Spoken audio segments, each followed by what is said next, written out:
e aproveitar porque esse é o momento de a gente revisar apenas os tópicos que têm mais chance de cair. Aí eu vou projetar aí uma espécie de sumário, né, de como então a gente vai proceder ao longo da aula, porque eu decidi fazer aqui também uma espécie de percurso cronológico. Tem alguns temas destes, pessoal, que é difícil, às vezes eles permeiam mais de um ou outro, né? Às vezes tem esse atravessamento. Se a gente pensar naquele grande tema geral da nossa árvore de assuntos, função social da arte, meio que está em tudo aqui do início ao fim, né? Então, entender sempre a prova do Enem é dificilmente como uma perspectiva excludente, né? Às vezes uma coisa não exclui a outra, às vezes uma temática está junto com a outra, às vezes a questão é justamente de relacionar, pedindo essa competência. E outra coisa, este é o momento no qual, então, vocês podem interagir comigo, né? Aproveitar para bater um papo. Beleza? Então, vamos lá. Pessoal, os temas que mais caem na prova de artes do Enem são... Vamos lá, me acompanhem, por gentileza. Temos aqui o seguinte. Arte e cultura de povos originários brasileiros. Arte e cultura africana e afro-brasileira. Arte e cultura do Nordeste. Convenções teatrais. Folclore e folguedos populares. Vanguardas europeias. Modernismo. Arquitetura moderna no Brasil. Arte brasileira pós-1970 e arte contemporânea. Isso aqui quase que, né, redundante, termos sinônimos entre si. A gente poderia levar em consideração aquela terminologia, aquela nomenclatura, ó, nossa corujinha marota aí do lado, customizada a partir do Enem, de pós-moderno. Pessoal, nem mesmo os críticos entram, né, em consenso quanto a isso. Há quem diga que modernismo no Brasil só teve um, que é aquele lá da primeira geração de 1922, né?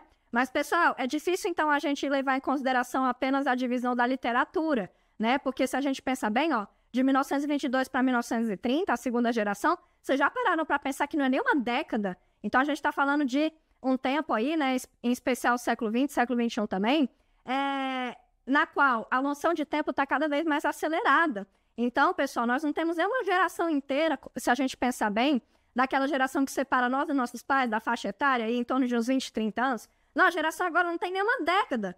Pessoal, apenas 8 aninhos separam a primeira geração modernista brasileira da segunda lá na literatura, se a gente levar aquela terminologia lá, tá bom? Essa datação histórica.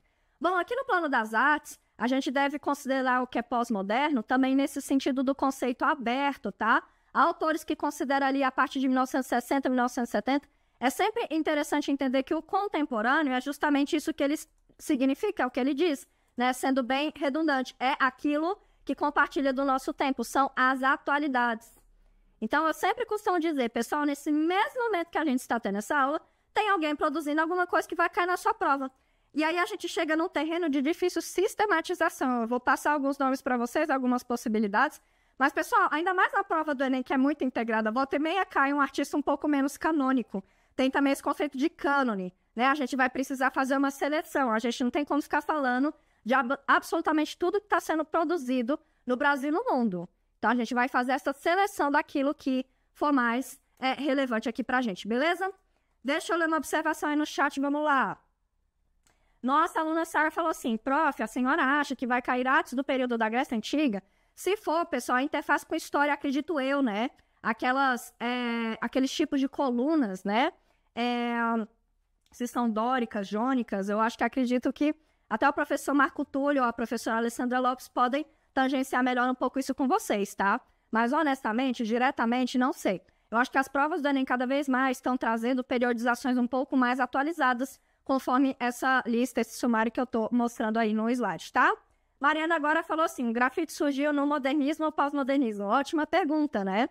Então, nós temos as primeiras manifestações no início do modernismo, mas a aplicação disso mais no pós-moderno, ou seja, contemporâneo. O que eu quero dizer com isso, pessoal, é que o pós-moderno ou pós-modernismo meio que coincide com o contemporâneo. É difícil agora a gente estabelecer assim, essa margem.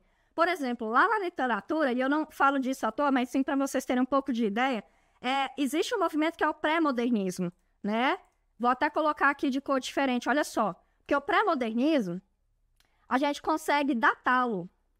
O pré-modernismo, ele vai, né, de 1889, que é a proclamação da República, até a Semana de Arte Moderna, 1922. Tá aqui no modernismo, a gente vai falar dela aqui também hoje, tá? No plano das interartes, das interrelações. Então, o que acontece? Por que eu estou falando disso? Não à toa, mas sim porque esse movimento leva em consideração o prefixo pré e o pós. Pessoal, pós é o aberto, tá? Meio que não tem essa data de início nem data de final, até porque, por sorte, estamos vivos e produzindo ainda hoje, né? Essa ideia de que o grafite ele é feito ainda hoje é. E outra, pessoal, às vezes é um texto falando grafite, eu vou dar um exemplo, né? Porque nós aqui do Estratégia Vestibular estamos fazendo várias jornadas. Então, recentemente, a professora Luana deu a jornada da UFPR. Eu tive que falar de uma obra do Giovanni Martins, um autor periférico marginal que fala das comunidades.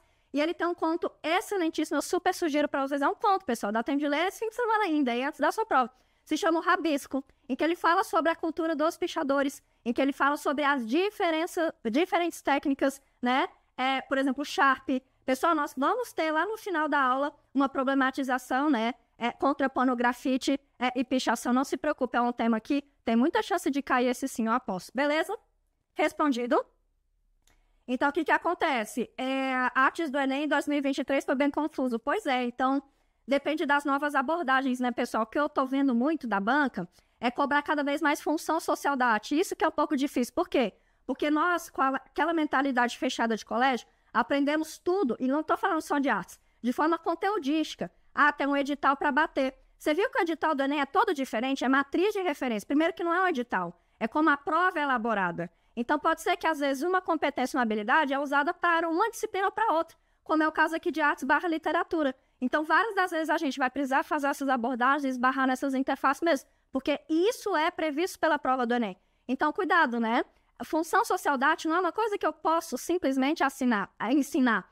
A gente tem que usufruir, a gente tem que aprender, né? Como conceito de arte, nós temos que aprender primeiro a ser espectadores, bons observadores de arte, para entender como que isso é aplicado na sociedade. Por isso que demanda esforço, formação, assim como lá na literatura, né? Eu sempre defendo a formação do hábito leitor, também da arte. A gente precisa, né, aprender a ser espectadores de arte, porque nós ainda não somos direito, tá bom?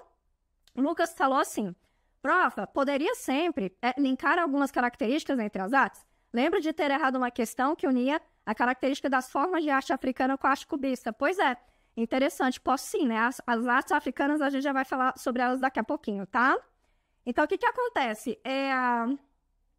O street art é pós-moderno, sim. Pessoal, eu evito um pouco falar de pós-moderno, tá? Porque, honestamente, vamos preferir contemporâneo, né? Muito mais simples, eu acho que vai ser a abordagem da banca também. Mas, só problematizando isso, porque, por exemplo, pós-moderno é uma coisa que vocês podem ver lá na filosofia, né?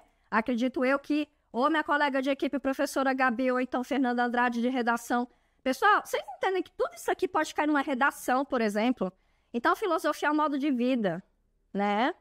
É lá onde vocês devem falar um pouquinho melhor sobre pós-moderno. Eles utilizam essa nomenclatura lá também, tá? Então, a professora Luana aqui abrindo os possíveis diálogos, mas meus colegas de equipe poderão esclarecer isso até melhor para vocês, tá bom?